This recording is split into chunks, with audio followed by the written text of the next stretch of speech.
നമസ്കാരം. തെക്കുവടക്കിലേക്ക് വീണ്ടും സ്വാഗതം. ഞാൻ വി കെ ചെറിയാൻ, ഡൽഹിയിൽ നിന്നും. എൻ്റെ സുഹൃത്ത് പ്രദീപ് കുമാർ മാവേലിക്കരയിൽ നിന്നാണ്. ഞങ്ങൾ ഇതൊരു സ്പെഷ്യൽ എഡിഷനാണ്. തെക്കുവടക്ക് തുടങ്ങിയത് ഞാനും അശോക് കർത്ത, എൻ്റെ പഴയ സുഹൃത്തും തമ്മിലുള്ള ഒരു സംഭാഷണത്തിൽ നിന്നാണ്. അതായത് കേരളത്തിൽ ഞാൻ 46 വർഷമായി ഇപ്പോൾ ഡൽഹിയിലാണ്. ഒരു സ്റ്റുഡൻ്റായിട്ട് ഇവിടെ വന്നു.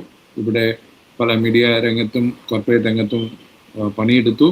അശോക് നാട്ടിൽ തന്നെയായിരുന്നു. അപ്പം ഞങ്ങൾ നേരത്തെ മുതലേ ചില സംഭാഷണങ്ങളൊക്കെ നടത്തുമായിരുന്നു. ഞങ്ങൾ തമ്മിൽ സംസാരിച്ചപ്പോൾ ഞങ്ങളുടെ പല കാര്യങ്ങളിലുള്ള വീക്ഷണങ്ങൾ വളരെ വ്യതിരിക്തമാണ് എന്ന് ഞങ്ങൾ മനസ്സിലാക്കി. അപ്പം ഞങ്ങൾ തമ്മിലൊരു സംഭാഷണമായിട്ടാണ് ഞങ്ങൾ തെക്കുവടക്ക് തുടങ്ങിയത്. തെക്കുവടക്ക് എന്നുള്ള പേരും എൻ്റെ ആദ്യത്തെ ലോഗോയും അശോക് കുമാർ കർത്ത എന്ന വ്യക്തിയുടേതാണ് എന്ന് എനിക്ക് പറയാൻ യാതൊരു മടിയുമില്ല. അദ്ദേഹം എൻ്റെ സുഹൃത്താണ്. അദ്ദേഹം കഴിഞ്ഞ ആഴ്ച മരണപ്പെട്ടു. വളരെ എന്നേക്കാളും പ്രായം കുറഞ്ഞ ആളാണ്. എൻ്റെ ജൂനിയറാണ് കോളേജിൽ. അദ്ദേഹത്തിൻ്റെ അടുത്ത സുഹൃത്താണ് പ്രദീപ് കുമാർ. പ്രദീപ് ആകാശവാണിയിൽ വർക്ക് ചെയ്തു. നേരത്തെ ഇന്ത്യൻ എക്സ്പ്രസ്സിലും വർക്ക് ചെയ്തിരുന്നു. അദ്ദേഹം മീഡിയ രംഗത്തുള്ള ആളാണ്. പ്രദീപ്, നിങ്ങൾ കോളേജ് കാലത്ത് അതിന് ശേഷമാണോ ആൾക്കൂട്ടം മാസിക അശോക് കർത്തായും ഒക്കെ തുടങ്ങിയത്? ആദ്യമേ അശോകിൻ്റെ മരണം എങ്ങനെയായിരുന്നു? അതൊന്ന് പറയാമോ? അദ്ദേഹം 6 മാസമായി ഞാൻ വിളിക്കുമ്പോഴൊക്കെ എന്തെങ്കിലുമൊക്കെ പറഞ്ഞ് ഒഴിഞ്ഞു മാറുന്നുണ്ടായിരുന്നു. അപ്പോൾ എനിക്ക് തോന്നി എന്തോ പ്രശ്നമുണ്ടെന്ന് തോന്നിയിരുന്നു. പക്ഷേ അദ്ദേഹത്തിൻ്റെ ഒരു രീതി അനുസരിച്ച് അദ്ദേഹം അത് തുറന്ന് പറഞ്ഞില്ല. താങ്കൾ പറഞ്ഞ പോലെ മാനസികമായി വളരെ പ്രയാസത്തിലായിരിക്കണം ആ രോഗലക്ഷണങ്ങൾ കണ്ടതിൽ പിന്നെ. എങ്ങനെയായിരുന്നു ആ അന്ത്യം പെട്ടെന്ന് സംഭവിച്ചത്? നമുക്കെല്ലാം പ്രിയപ്പെട്ട അശോക് കഴിഞ്ഞ ആഴ്ച ഇവിടെ വന്നു. ഞങ്ങൾ കോളേജ് വിദ്യാർത്ഥിയായിരിക്കുന്ന കാലം മുതൽ അദ്ദേഹവുമായി അടുത്ത ബന്ധമുണ്ട്. കൃത്യമായി പറഞ്ഞാൽ 46 വർഷത്തെ കുടുംബ ബന്ധം എന്നാണ് ഞാനതിനെ വിശേഷിപ്പിക്കുന്നത്. കാരണം അത്രയ്ക്കടുത്ത ബന്ധം. അതിന് കാരണമായത് അന്ന് വിദ്യാർത്ഥികളായിരുന്നു. അത് മാവേലിക്കര ബിഷപ്പ് കോളേജിലായിരുന്നു അശോക്. ഞാനവിടെ നിന്ന് പന്തളം NSS കോളേജിലേക്ക് ഡിഗ്രി പഠനത്തിന് പോയി. എൻ്റെ സുഹൃത്ത് വി രാധാകൃഷ്ണൻ അന്ന് MSN കോളേജിലാണ്. അന്ന് അദ്ദേഹത്തോടൊപ്പം പി തമ്പാൻ ഉണ്ടായിരുന്നു. പിന്നെ TKMM കോളേജ് നങ്കാറുളങ്ങിലെ വിദ്യാർത്ഥിയായിരുന്ന R രഘുവരൻ, അന്ന് പോളിടെക്നിക് വിദ്യാർത്ഥിയായിരുന്ന PY രാജു. ഞങ്ങളെല്ലാം ചേർന്നിട്ടാണ് 1980 മാവേലിക്കരയിൽ നിന്ന് ആൾക്കൂട്ടം എന്ന ലിറ്റിൽ മാഗസിൻ ആരംഭിച്ചു. വന്നത് ഇല്ലൻഡ് മാസിക ആയിരുന്നു. നല്ല ബോൾഡ് പേപ്പറിൽ മാവേലിക്കര കോടതി ജംഗ്ഷനിലുള്ള പാറപ്പുറത്തിൻ്റെ സരിതാ പ്രസിൽ പ്രിൻ്റ് ചെയ്ത് അന്നത്തെ ഒരു പുതുമയ്ക്ക് വേണ്ടി അതിൻ്റെ തലക്കെട്ടുകൾ മുഴുവൻ സ്കെച്ച് പേന കൊണ്ട് അന്ന് കാർട്ടൂണിസ്റ്റായി തന്നെ പേരെടുത്തിരുന്ന വി രാധാകൃഷ്ണനും പുറത്തുകാടുള്ള റോയ് പി തോമസ്, അദ്ദേഹം ആർട്ടിസ്റ്റാണ്, ചേർന്നിട്ട് കൈകൊണ്ടാണ് മൾട്ടി കളറിലാണ് ഇന്ത്യൻ അതിൻ്റെ തലക്കെട്ടുകൾ എഴുതിയിരുന്നത്. അതൊരു പുതുമയായിരുന്നു.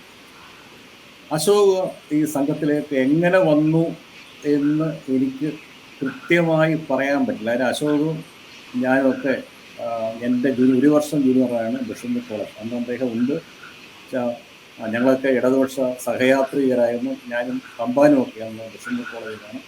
അങ്ങനെയൊക്കെ വന്ന ഒരു ബന്ധമാണ് ഈ സംഘത്തിലേക്ക് അശോക് എത്താൻ പ്രേരണയായി.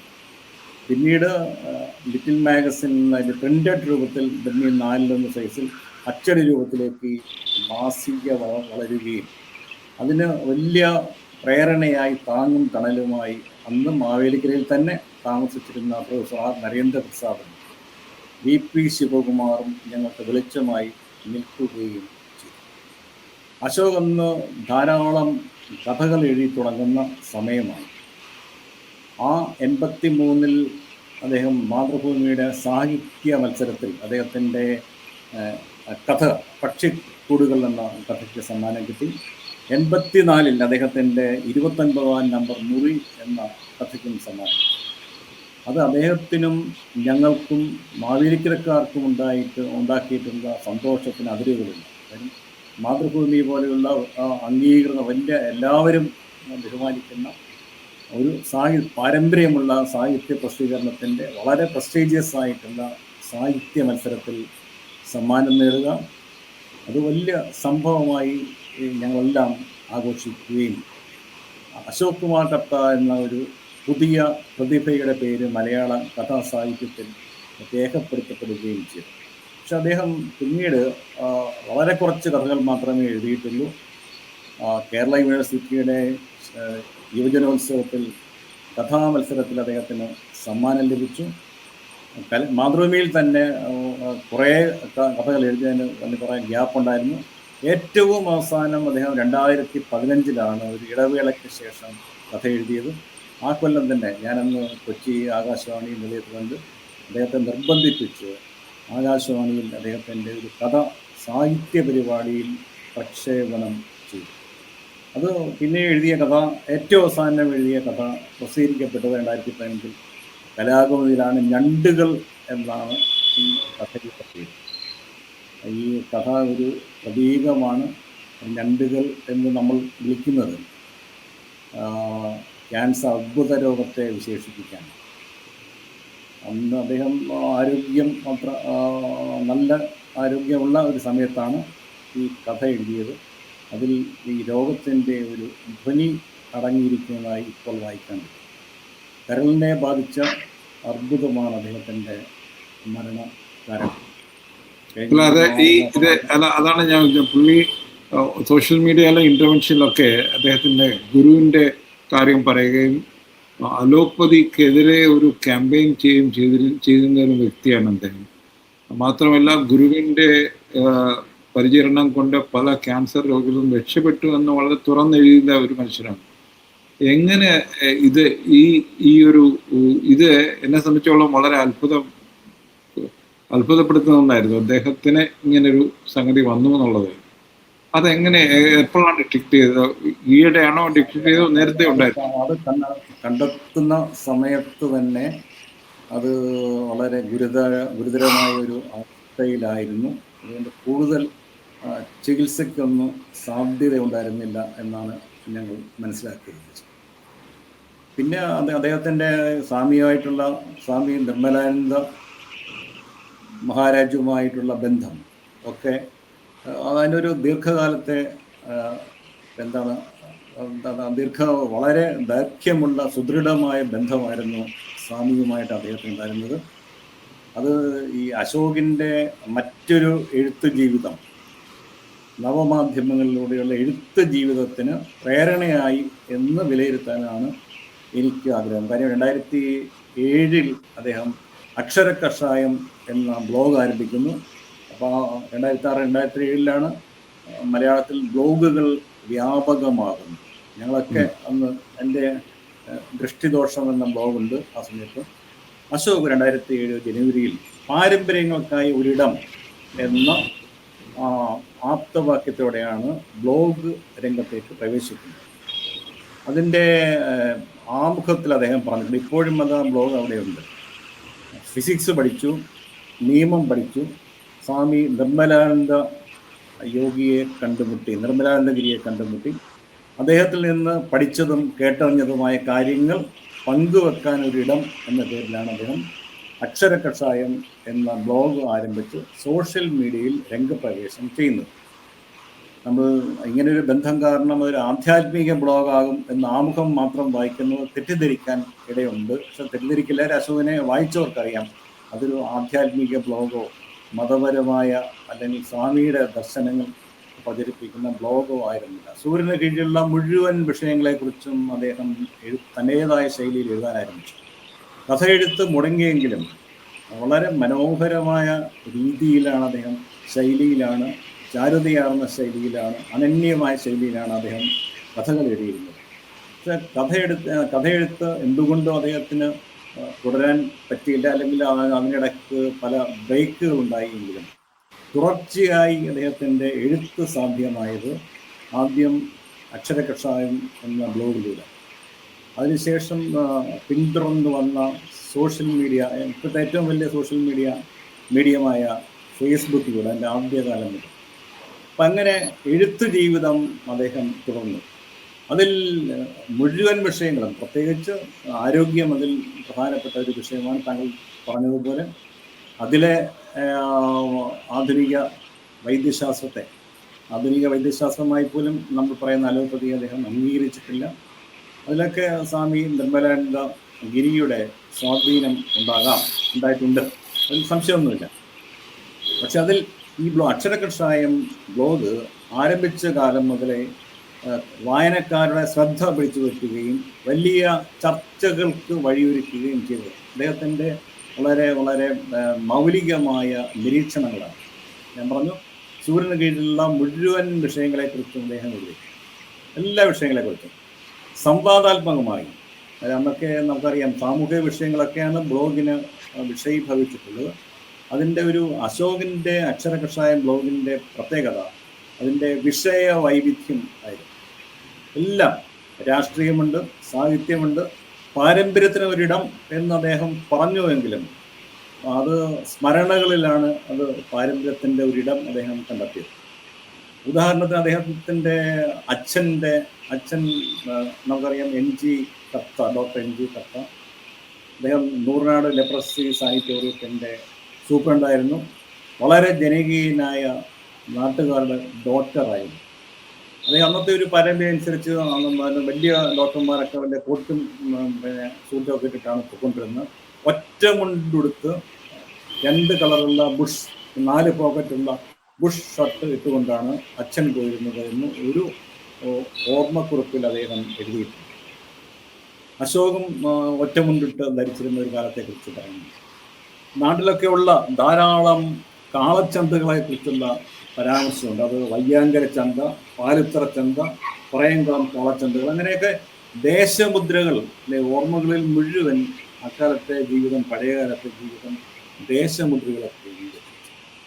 കോഴിക്കല്ല് മൂടിനെ കുറിച്ചുണ്ട്. അതുമുതൽ നിയോൺ നേറ്റോളജി മുതൽ ഫിസിക്സും അസ്ട്രോഫിസിക്സും ഉൾപ്പെടെയുള്ള മുഴുവൻ കാര്യങ്ങളും ഈ സംവാദാത്മകമായി അക്ഷരകഷായം ബ്ലോഗിൽ അദ്ദേഹം പ്രതിപാദിച്ചു. അത് എനിക്ക് ഓർമ്മയുണ്ട്. ഞങ്ങൾ ബ്ലോഗ് ശില്പശാല നടത്തിയ ഒരു കാലമുണ്ട്. ഇപ്പം കേട്ട് കഴിഞ്ഞാൽ തമാശയായിട്ട് തോന്നും. കേരളത്തിലെ മുഴുവൻ ജില്ലകളിലും ശില്പശാലകൾ നടത്തി ഒരു സമൂഹ മാധ്യമം ആയി ബ്ലോഗ് വരുന്ന സമയത്ത് ഇതെങ്ങനെ ഒരു ബ്ലോഗറാകാം, ബ്ലോഗിൽ ചേരാം, എങ്ങനെ എഴുതാം, ഫോണ്ട് മലയാളം ലിപികളിൽ വലിയ ബുദ്ധിമുട്ടാണ്. ഫോണ്ടൊക്കെ ഡെവലപ്പ് ചെയ്ത് വരുന്ന സമയമാണ്. അപ്പം ചിത്രകാരൻ എന്ന പേരിലെ ബ്ലോഗിൽ അറിയപ്പെട്ടിരുന്ന ടി മുരളി, അദ്ദേഹം മാതൃഭൂമിയിൽ ആർട്ടിസ്റ്റായിരുന്നു. അതിനുശേഷം ഇൻഡിപെൻഡൻ്റായി പിന്നെ കണ്ണൂരിൽ പരസ്യമായിട്ടൊക്കെ ബന്ധപ്പെട്ട സ്ഥാപനം നടത്തുന്നയാൾ. അപ്പോൾ അതിശക്തമായ ലേഖനങ്ങൾ ബ്ലോഗിൽ സാമൂഹിക വിഷയങ്ങളെക്കുറിച്ച് എഴുതുന്നയാൾ. അദ്ദേഹത്തിൻ്റെ ലീഡർഷിപ്പിലാണ് കേരള ബ്ലോഗ് അക്കാദമി സ്ഥാപിച്ചത്. ആ സമയത്ത് നടത്തിയ ആലപ്പുഴയിലെ ശില്പശാലയിൽ അശോക് സംസാരിച്ചു ഒരു ഓർമ്മയുണ്ട്. തൃശ്ശൂരിൽ നടത്തിയ ശില്പശാലയിലും ക്ഷണിതാവായി അശോക് വന്ന് തൻ്റെ ബ്ലോഗിനെ കുറിച്ചൊക്കെ സംസാരിച്ചു. അങ്ങനെ ബ്ലോഗർമാരുടെ ഇടയിൽ വലിയ പേര് അദ്ദേഹം നേടി. അതിനുശേഷമാണ് ഈ ഫേസ്ബുക്ക് വരുന്നു. ഫേസ്ബുക്കിൽ ഞങ്ങളൊന്നുമില്ലാത്ത സമയത്ത്, എനിക്കൊന്ന് 2010-11 കാലത്ത് ഫേസ്ബുക്ക് ആരംഭിക്കുന്ന ആ സമയത്ത് തന്നെ കേരളത്തിൽ ഫേസ്ബുക്കിനെ അതിശക്തമായ സമൂഹ മാധ്യമമാക്കി വളർത്തിയെടുക്കുന്നതിൽ അശോക് കുമാർ കത്ത വലിയ സംഭാവനകൾ നൽകിയിട്ടുണ്ട്.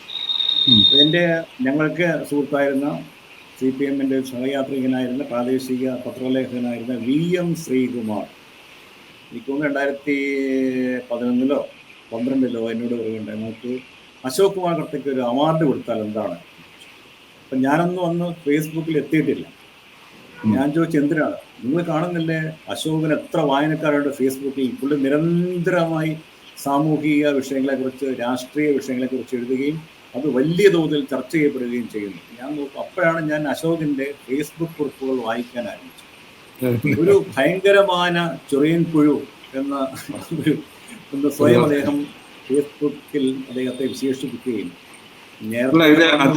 ഫേസ്ബുക്കിന്റെ കാര്യം പറഞ്ഞപ്പോൾ അദ്ദേഹം ഇതിനകത്ത് സോഷ്യൽ മീഡിയയിലെ അകത്ത് അത്ര ശക്തമായി കയറുകയും കൺവെൻഷണൽ മീഡിയയെ നിരാകരിക്കുകയും ചെയ്തു. എനിക്ക് ഒരു അനുഭവം ഉണ്ടായി. ഞങ്ങളുടെ സംഭാഷണത്തിൽ ഒരു മീഡിയയെ പറ്റിയുള്ള ഒരു എപ്പിസോഡ് എനിക്ക് അത് എഡിറ്റ് ചെയ്ത് പോലും വിടാൻ പറ്റിയില്ല. ആ രീതിയിൽ സംഭാഷണമായി. അപ്പം അത് ഒന്ന് കാണിക്കുന്നത് അദ്ദേഹത്തിന്റെ കൺവെൻഷണൽ മീഡിയയിലുള്ള കൺവെൻഷൻ മീഡിയയൊക്കെ പുറത്ത് സമ്മതിക്കാനുള്ള ഒരു അവസരം കിട്ടിയതിന്റെ എക്സൈറ്റ്മെന്റ് ഉണ്ട്. അതുപോലെ തന്നെ കൺവെൻഷണൽ മീഡിയയുടെ ലിമിറ്റേഷൻസ് അദ്ദേഹത്തിന് മനസ്സിലായി, അതിനെ ചെറുക്കാനുള്ള ഒരു സാധ്യത. പക്ഷേ ഞാനെപ്പോഴും പറഞ്ഞുകൊണ്ടിരുന്നത് അതാണ്, സോഷ്യൽ മീഡിയയ്ക്ക് ഒരിക്കലും കൺവെൻഷണൽ മീഡിയയെ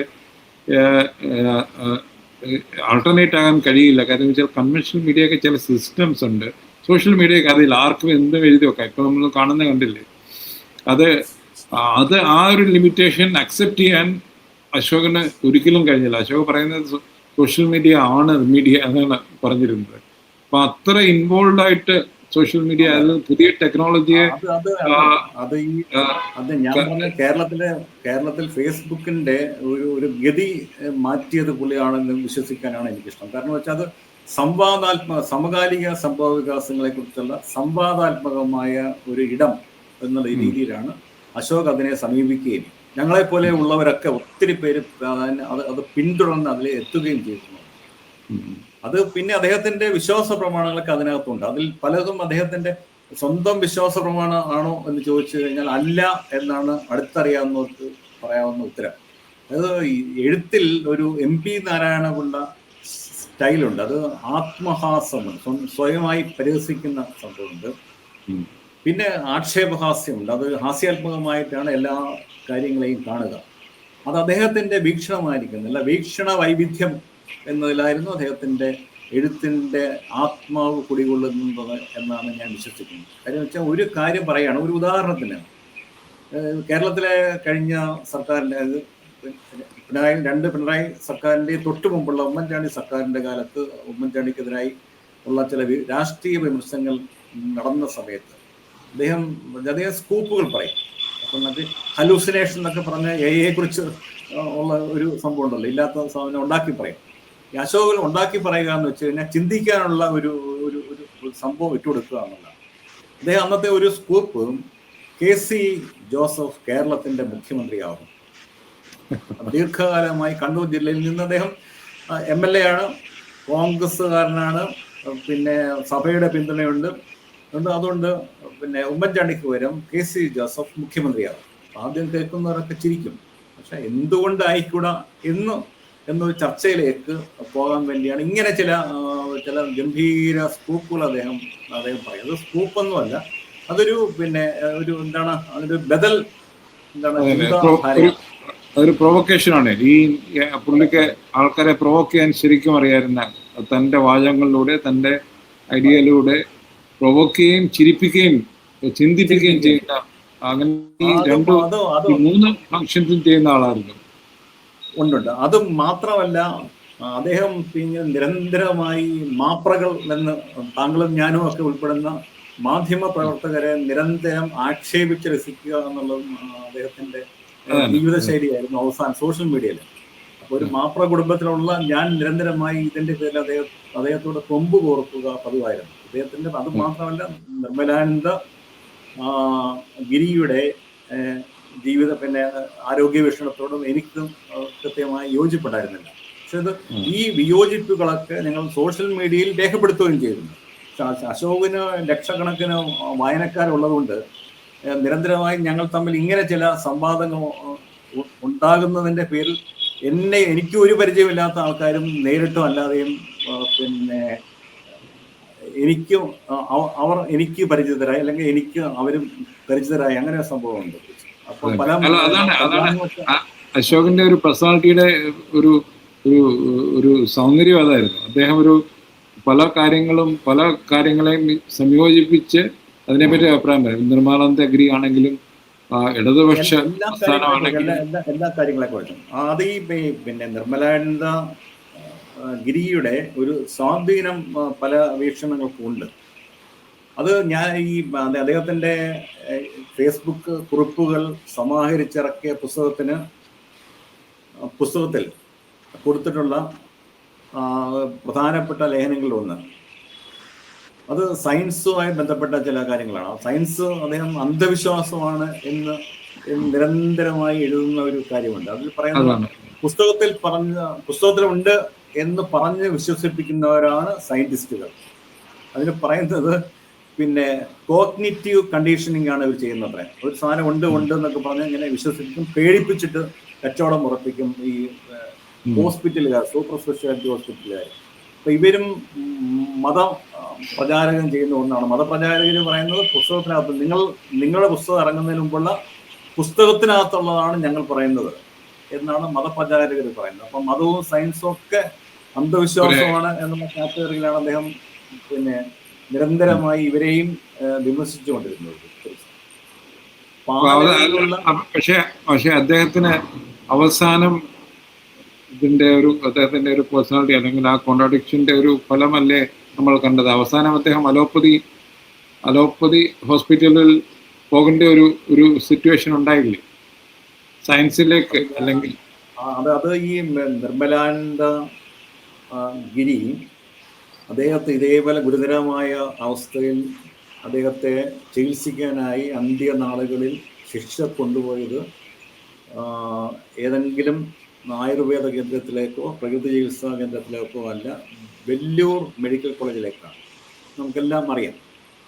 അത് അശോക് അദ്ദേഹത്തെക്കുറിച്ച് എഴുതിയപ്പോൾ ഞാൻ ഈ പ്രശ്നം സംവാദത്തിന് വേണ്ടി അദ്ദേഹം എഴുതിയ കുറിപ്പിന് താഴെ എഴുതുകയും നേരിട്ട് അദ്ദേഹവുമായി സംസാരിക്കുകയും ചെയ്തിട്ടുണ്ട്. അദ്ദേഹം പറഞ്ഞത്, അദ്ദേഹം ഒരു സംസ്കൃത പദ്യം ചൊല്ലിയിട്ട് അതിൻ്റെ അർത്ഥം ഇതാണ്, നമുക്കെല്ലാം പരിചിതമാണ്. പിന്നെ വൈദ്യന്മാർ സ്വയം ചികിത്സിക്കാൻ പാടില്ല എന്നുള്ളതായിരുന്നു. അപ്പം ഞാൻ അദ്ദേഹത്തോട് പറഞ്ഞു, അദ്ദേഹത്തിൻ്റെ നിർമ്മലാനന്ദ ഗിരി വിവാഹിതനല്ലല്ലോ, അദ്ദേഹം സന്യാസ ജീവിതം നയിച്ച ആളാണ്. അദ്ദേഹത്തിൻ്റെ പിൻഗാമികൾ കുടുംബാംഗങ്ങളല്ല, നിങ്ങളൊക്കെ തന്നെയാണ്. നിങ്ങൾ എന്തുകൊണ്ട് അദ്ദേഹം പഠിപ്പിച്ച ആരോഗ്യ പാഠങ്ങൾ അദ്ദേഹത്തിൻ്റെ രോഗചികിത്സയ്ക്ക് ഉപയോഗിച്ചില്ല? അങ്ങനെ ചില വൈരുദ്ധ്യങ്ങൾ അതിനകത്തുണ്ട് തിരിച്ച്. അതാണ് എനിക്ക്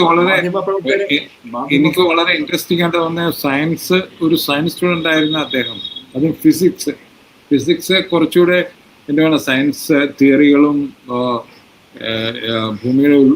ഭൂമിയുടെ ഉത്ഭവം തന്നെ ഒക്കെ പരിശോധിക്കുന്ന ഒരു ശാസ്ത്രശാഖയാണല്ലോ.